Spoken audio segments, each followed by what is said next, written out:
Bluesky versus Twitter. Which one should you choose? If you're wondering whether to stick with Twitter or X or switch to Bluesky, let's break it down. First, X or Twitter is the dominant social media platform for real-time conversations, trending topics, and breaking news.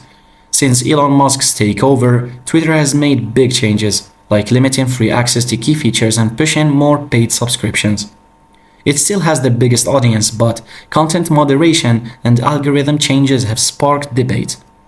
Now Bluesky. This is a decentralized alternative backed by Twitter's former CEO Jack Dorsey. It looks and feels like Twitter but offers more control over feeds and moderation.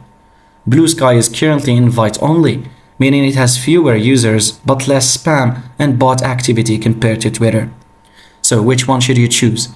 If you want a massive audience, trending discussions and global reach, Twitter or X is still the best option.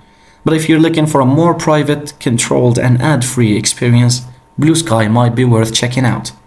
Would you switch to Bluesky or is Twitter still your go-to? Let me know in the comments, and thanks for watching.